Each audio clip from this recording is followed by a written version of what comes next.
right, everybody, welcome back to the channel. I got a good one for us today. Today we are at the highest peak that I could get to here in the Coachella.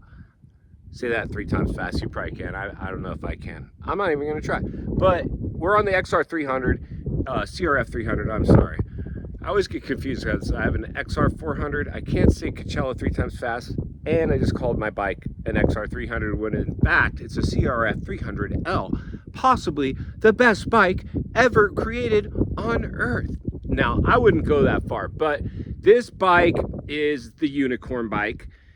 It's pretty much good at everything, but not great at anything. And I've learned that to be the case. Now, it did just bring me up all along this ridge line, and I went through that road down there, which is a massive sand wash.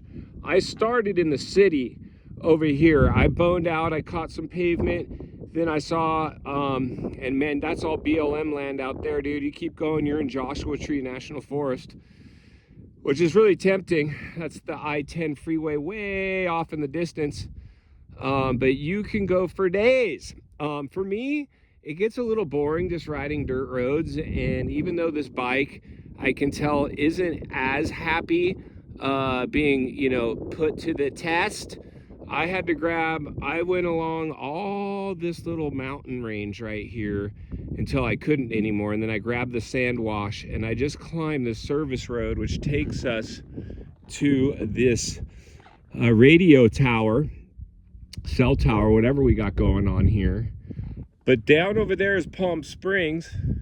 Look, there's some kind of fire or something going on over there. A lot of times you'll be up, if you get up above like this, you'll see what looks like that's definitely fire. And that's a structure, dude. Like, I don't think that's an on purpose fire. I think that's an accidental fire, possibly not good. But that is Palm Springs down there. That fire is Indio. Over there is Coachella, and up there is Joshua Tree, California, for anybody that's watching from somewhere other than that was like, well, where exactly is Palm Springs? So that's a pretty trick little neighborhood that popped in. They got their own private man-made lake. There's a bitchin' hike, about 2.5 hour hike that you can start right there.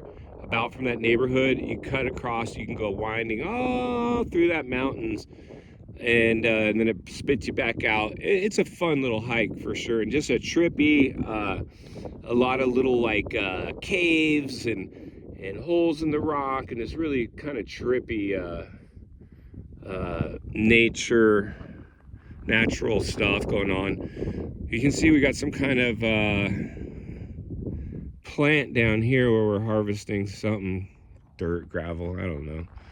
I'm not sure what highway that is. I was on that. It was called like Dillon Road or something, but I'm sure it's got to be some highway, and I don't know what. That's like that's not a city or a town. It's some kind of province or something. But I left the lights on and the ignition on the 300. Let's go shut it off, because she was working really hard and the electronic fan was cooling her down. So I let the fan cool her down. But surprisingly, I mean, usually it's howling 30-mile-an-hour winds. It was a little gusty when I started. It's probably about 5-10 mile an hour winds now. But I've been waiting for this day. Isn't that killer down there? Look at that. That's all agriculture. A lot of dates. They have dates, I guess, grow really good in these climates. So they imported a lot of the date trees in, and it's like the date capital. But I don't know. I'd like to venture maybe that side at some point and see if there's any service roads that take you up into that mountain range, which is insane. I mean, you get some pretty high peaks over here. They have the world's biggest, some kind of tram that goes to the top of there from Palm Springs. I haven't taken it yet, but at some point I might. But that's my 2 cents.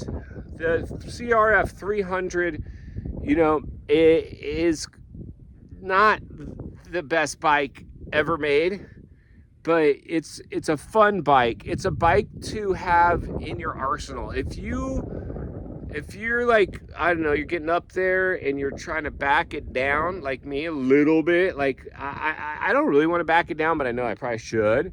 But it still will get me all these places. I'm just not going to do it faster than anybody else. I'll be the last guy there, unless they're on a CRF 300 as well. Then I'll get there first. But yeah, mod the bike out, throw a pipe, ECU, suspension, and you can get it to probably be a little more responsive in this stuff.